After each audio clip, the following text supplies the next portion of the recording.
Hi, ಎಲ್ಲರಿಗೂ ನಮಸ್ಕಾರ. ನಾನು ನಿಮ್ಮ ಆರ್ಗಾನಿಕ್ ಕ್ಯೂರ್ ಸೆಂಟರ್ ಪ್ರಶಾಂತ್. ಇವತ್ತು ನಾವು ನಮ್ಮ ಫೀಲ್ಡ್ಗೆ ಶುಂಠಿ ನೋಡೋಕ್ಕೆ ಬಂದಿದ್ದೀವಿ. ಇದು ಹೊಸ ಫೀಲ್ಡು. ಈಗ 3 ಎಕರೆ ಹಾಕಿ 40 ದಿನ ಆಯಿತು.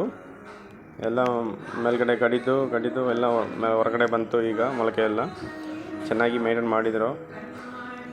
ನೆಕ್ಸ್ಟು ಇದಕ್ಕೆ ಟ್ರೆಂಚಿಂಗ್ ಕೊಡಬೇಕು. ಈಗ ಟ್ರೆಂಚಿಂಗ್ಗೆ ನಾವು ಹೊಸದು ಟ್ರೈ ಮಾಡಿದ್ದೀವಿ. ಯಾವುದಂದರೆ ನಮ್ಮದು ಉಯಿರ್ ಆರ್ಗಾನಿಕ್ಕು ಬಯೋ ಫರ್ಟಿಲೈಸರು. ಅದು ಎಲ್ಲಿ ಸಿಗುತ್ತಂದ್ರೆ ನಮಗೆ ಈ ರೋಡಲ್ಲಿ ಇದಕ್ಕೆ ಅಂದರೆ ದೊಡ್ಡ ಫ್ಯಾಕ್ಟ್ರಿ ಇದೆ. ಅದು ನನ್ನ ಸ್ನೇಹಿತನೇ ಎಲ್ಲ ರೆಡಿ ಮಾಡಿ ಬಯೋ ಫರ್ಟಿಲೈಸರ್ ಕಳಿಸ್ಕೊಡ್ತಾನೆ ಅವನು ನನಗೆ. 3 ಎಕರೆಗೆ ಟೋಟಲಾಗಿ 30 ಲೀಟ್ರು ಬಾಟ್ಲು. ಅದು Trichoderma, Pseudomonas, Bacillus, phosphobacteria, zinc, potash, VAM ಅಂದರೆ ವೆಸಿಕ್ಯುಲರ್ ಆಸ್ಪೆಕ್ಯುಲರ್ ಮೈಕೋರೈಸಾ ಅಂದು ಇದು. ಅದು ಬೇರಿಗೆ ಚೆನ್ನಾಗಿ ಗ್ರೋತ್ ಕೊಡುತ್ತೆ. ಅದು ಅಂದರೆ ನಾವು ಅದು ಕೊಟ್ಟಿದ ಮೇಲೆ ಬೇರು ಒಂಥರ ದಬ್ಬಕ್ಕೆ ಬರುತ್ತೆ. ಸೊ ಅದಕ್ಕೆ ಈ ವರ್ಷ ಅದು ಟ್ರೈ ಮಾಡೋಣ ಅಂದರೆ ನಮ್ಮದು ಪ್ಲ್ಯಾನು.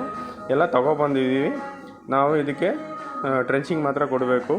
ಟ್ರೆಂಚಿಂಗ್ ಕೊಟ್ಬಿಟ್ಟು ಆಮೇಲೆ ಮಣ್ಣು ಹಾಕ್ಬಿಟ್ಟು ಅದಕ್ಕೆ ನೆಕ್ಸ್ಟು ಒಂದು ಕೋಳಿ ಗೊಬ್ಬರ, ಚಿಪ್ಸಮ್ಮು ಅದು ಸ್ವಲ್ಪ ಮಿಕ್ಸ್ ಮಾಡಿ ಕೊಡಬೇಕು. ಕೊಟ್ಟಿದ ಮೇಲೆ ಗೊತ್ತಾಗುತ್ತೆ ಎಷ್ಟು ಚೆನ್ನಾಗಿ ಬರುತ್ತೆ ಅಂದರೆ. ಅದು ನೆಕ್ಸ್ಟ್ ವೀಡಿಯೋದಲ್ಲಿ ನಿಮಗೆ ಅಪ್ಡೇಟ್ ಮಾಡ್ತೀನಿ ನಾನು. ಆಮೇಲೆ ಒಂದು ಸ್ಪ್ರೇ ಕೊಡಬೇಕು, ಯಾಕೆಂದರೆ ಹುಳ ಬಂದುಬಿಟ್ಟದೆ ಅದಕ್ಕೆ. Thank you. ಬಾಯ್.